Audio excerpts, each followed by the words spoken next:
Hey everyone, I'm Rob Scott from UC Today, and we're bringing you all the latest news and conversation from the unified communications and collaboration space. So today I'm speaking with CallTower and EnableUC. We're going to be discussing a really hot topic, Microsoft Operator Connect versus direct routing. Welcome everybody. Hi Rob. Kevin, Rob, thank you very much for having us.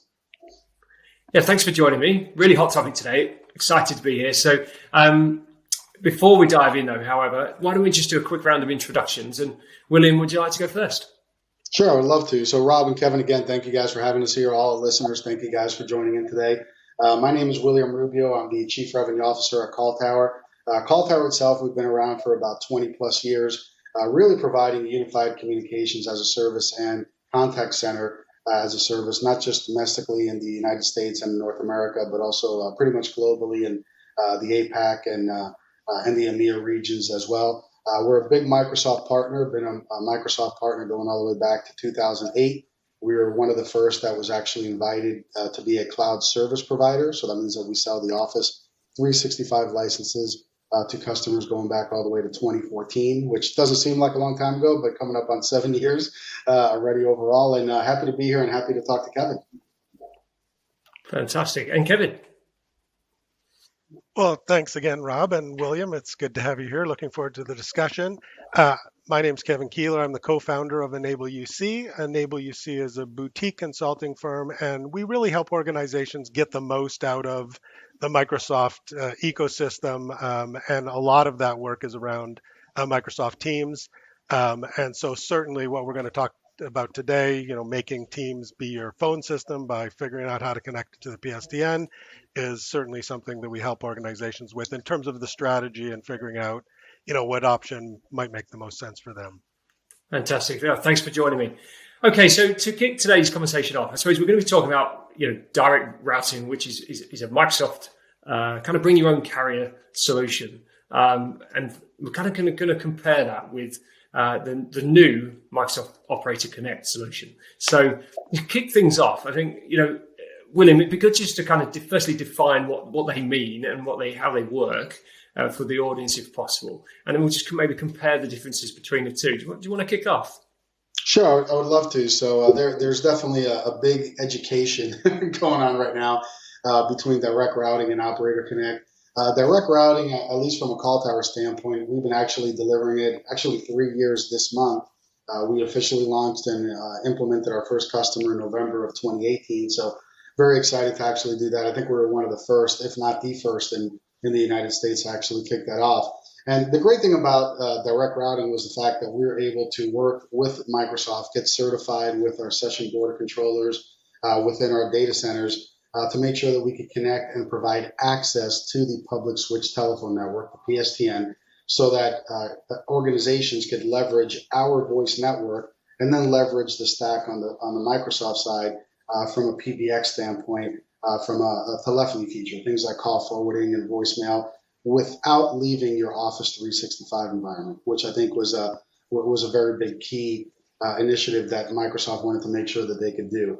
Fast forward to a few years down the road, right, to pretty much right about now, Operator Connect is pretty much kind of the next version of direct routing. Both are going to continue to be around. It's really more of the how do we deliver the services to the customer, which is really where the big difference is. But as far as an end user experience, the end user experience should be pretty much the same. So whether it's a customer that has a user over in the APAC region or over in EMEA, somewhere in Europe or somewhere in North America, that end user experience should be the same. It's just the delivery method, whether it be on Operator Connect or direct routing, that is a little bit different. There are some advantages on Operator Connect as it continues to evolve because we're now working a little bit more in tandem with Microsoft than we were on direct routing. But overall, both are good solutions. It just really depends on what's going to be best for the customer overall. Thanks for that. That's a good intro. And Kevin, how would you explain this to the organizations that you work with? Yeah, well, I think, William made some great points, which is the end user experience, there's no difference. So the end user isn't going to be able to tell. So that's the first thing. And then the other thing is like organizations like CallTower, I think they're well positioned because they offer both, and so I think if you're looking at this and you want to talk to an organization that can offer both, uh, you know, direct routing, and then it becomes direct routing, as a service. Direct routing, originally people would buy equipment and they put it on prem, and then a lot of organizations didn't want to do that. They either, just from a capital outlay, or just they didn't have the expertise to manage it on prem. And then a lot of people, like William mentioned with CallTower, became more direct routing as a service. So now your service provider brought that equipment into their organization, and so you didn't really have that on prem. With Operator Connect, I mean, the idea is, and this is still evolving. So I think it's you may find that what's best for you when you look at it is maybe you start with direct routing and then maybe you transition to Operator Connect. What Operator Connect offers the potential for is for better, you know, administration, and you can do more of what you would like to do in the Teams admin center, as opposed to moving to PowerShell and having people understand some of this relatively complicated scripting. Now, that being said, the evolution is, you can't necessarily do everything today that you would like to in the Teams admin center.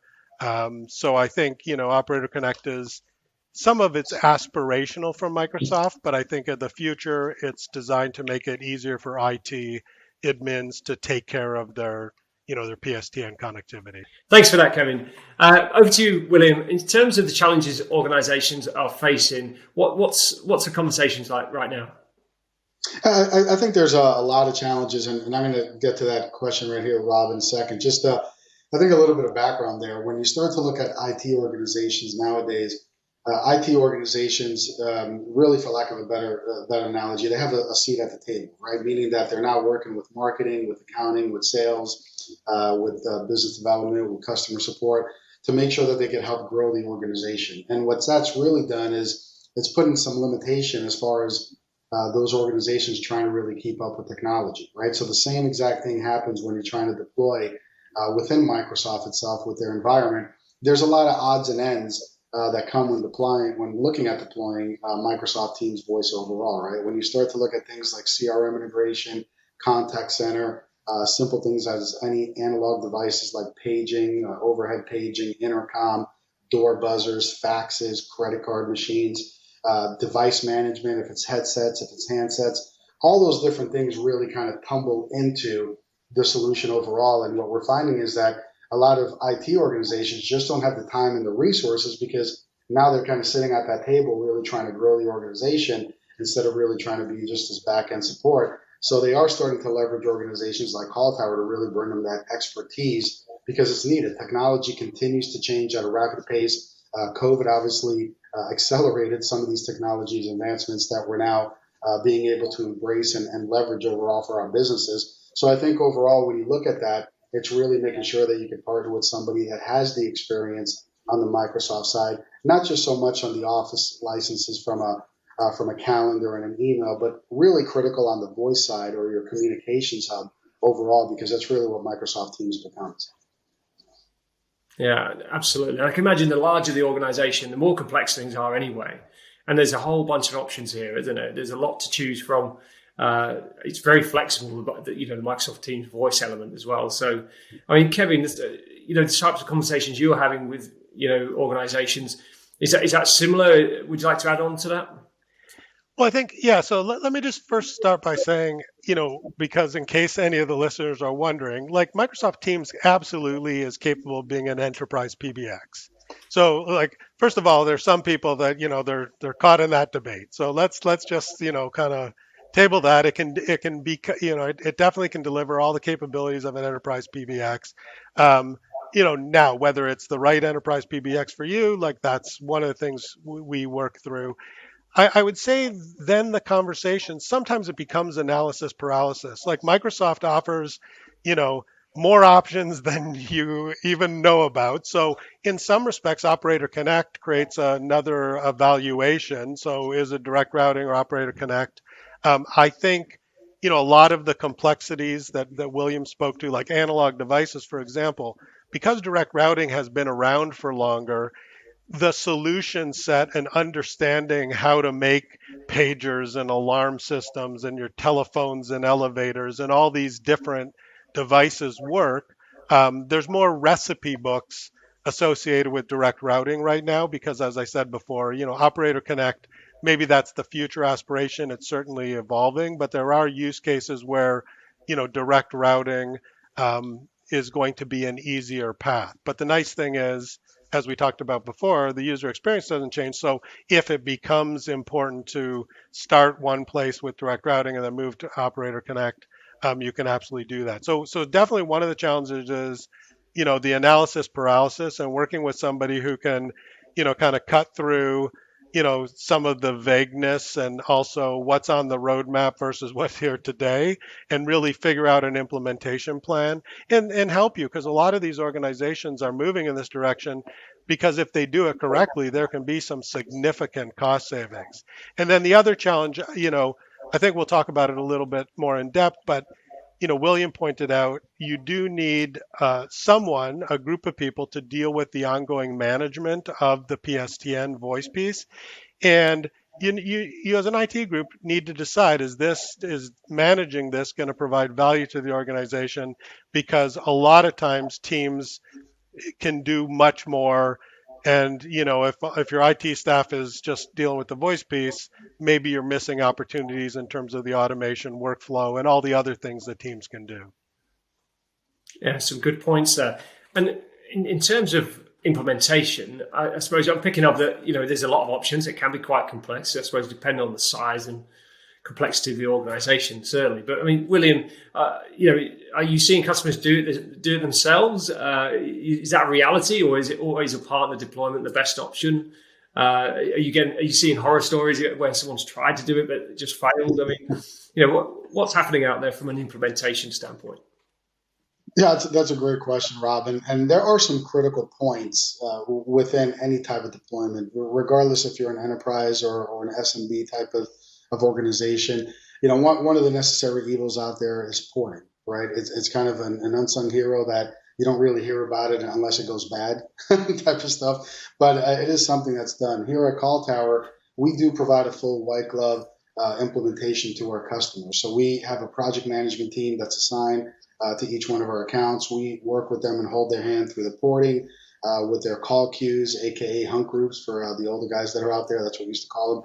The auto attendants that are out there, and really any type of profiling on the background that you want to do within your Office 365 environment. So I think it is very critical to work with a partner that really understands the voice aspect of the design within Microsoft Teams compared to try to do it yourself, where all of a sudden you're uploading your DID list and you're hoping and praying that nothing's going to become back rejected, and then all of a sudden some of your phones get disconnected, and it might be one of your critical numbers, whether it's a local DID or even maybe an 800 number going into your call center or a mini call center, et cetera, that might be an issue. So I think that there's a lot of education that goes through it, and Operator Connect is there to really try to solve some of these issues, because you are able to go in, like Kevin mentioned, into your Teams admin and look at your drop-down menu there and choose an operator like CallTower to actually provide those services. But when it comes to all those extra support items that are necessary for a successful implementation, I think partnering up with the right organization that can really walk you through that is critical to any success. You want to get the buy-in from the IT team to really work with a partner, and then you also want to make sure that you have that end user buy-in as well. Yeah, absolutely. And you do the E911 services as well, don't you, at CallTower? And that's a crucial component, isn't it? And you don't want to get that wrong. No, you definitely don't. And we do both. We do it not just in North America, but in roughly about 40 or so countries. Pretty much if it's available within the country, we're able to provide those emergency services, whether it's E911 or their version of E911. We're able to go ahead and support that for our clients. Yeah, really important. Kevin, what's it like from your perspective? Do it yourself a reality or not?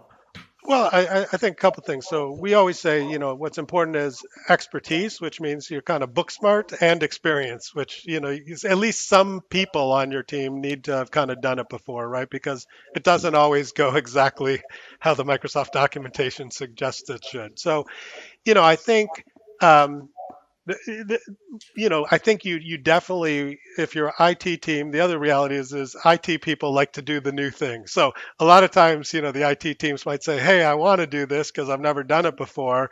And so, but I think working with a partner, working with somebody who has both the expertise and the experience, and if there are, members of your IT team, especially if you're in a larger organization and you're trying to that they're interested in learning about this, then have them kind of participate with the partner. And I think most partners like CallTower, um, they understand that knowledge transfer. Some organizations don't want any of it because they're going to say you do it and then you support it ongoing because we're going to focus on other parts of our business. But other organizations would like their IT people to kind of come along for the ride. But I do think getting that experienced partner is going to definitely increases your chance of success. That's great. And a nice segue, I suppose, into our final question around ongoing support. I mean, we touched on this a moment ago, but in terms of what to expect, I mean, William, what ongoing support, what kind of service wrapper do you put around the Microsoft Teams kind of cloud voice component at CallTower?